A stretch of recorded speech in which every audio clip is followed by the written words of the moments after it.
Multiplicity. Multiplicity is a fun thing. And confusing potentially at times. It could be. So multiplicity is talking about that whenever we factor, like in the last couple examples, and we're getting a 0, sometimes you can factor and end up with the same factor more than once. That'd be multiples of the same factor. It'd be multiples of the same factor. Like we could, if we had factored something, we could have ended up with something like x minus 3 times x minus 3 times x minus 3, which, by the way, we could have written as x minus 3 cubed, right? 3 of them puppies. Okay, but the whole point of this is if I set each part of this equal to 0, I get the answer of x equals positive 3. Every time.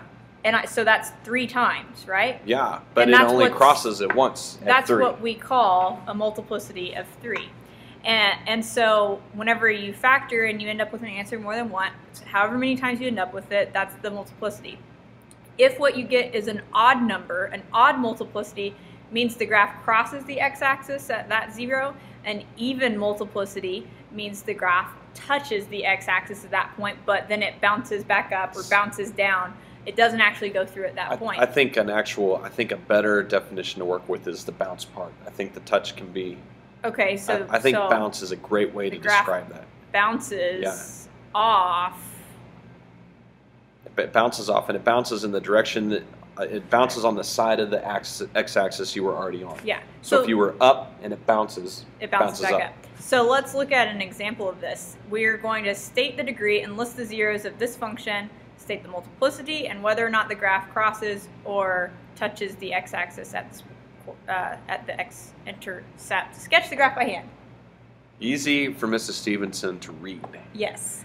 Okay, so the degree of this right here, f of x equals, they've already factored it for us, which, hey, that's good because this would have been tough to factor ourselves. Yeah, yikes. Okay, so our degree is we've got a cubed, which if we multiplied this out would give us an x cubed. X cubed. And then if we multiplied that with this, which is going to give us a highest degree of x squared, and we put those together. And multiply them like it's saying to do. X to the third times x to the second is x to the fifth.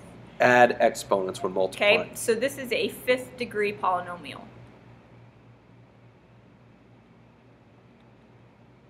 All right, list the zeros of the function. Well, easy peasy. This first part, x plus 1 equals 0, means I have a 0 at -1.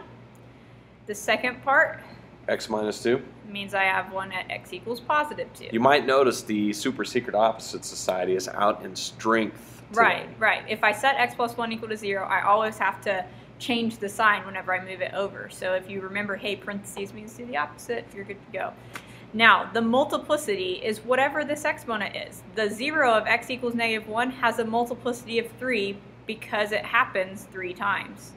So if it's a multiplicity of 3, that means that it crosses the x-axis one time when the x-coordinate is -1. Yeah. For the second 0, x equals 2, then we have an even multiplicity. We have a multiplicity of 2, which means that it touches or bounces or not crosses. What? That's, touches, bounces. Touch, bounce, touches no cross. Is a little bit more mathematical, actually, I guess. Like, books use the word touch. Okay. So, I mean, it's whatever, though. Let's sketch. Yeah, let's not do the whole you're not touching me fiasco again. That's a limit. Yes. Okay, so we need to graph this. And this is a sketch using what we know. Okay, so let me make some tick marks. One thing we know is that it's odd, which means that in behavior is going to match that of x cubed. Yeah, it's a 5th degree polynomial, so it looks to me like also it would be a positive leading coefficient. I believe it also would be a positive coefficient. Since there's nothing in front of our x's, we'd basically end up with an x to the 5th. Without if we anything multiplied in front it all of it. out. That is correct. So we know that at the end of our function, we should be pointing down on the left and up on the right when it's all said and done. Now to figure out the squiggles in the middle, we go over here to our zeros. We know it crosses at -1. Right. And we know that it touches at 2. Right. Okay, so if I cross the x-axis here, and I know that I'm going down and to the left. I think that is a totally appropriate left-hand side for this graph.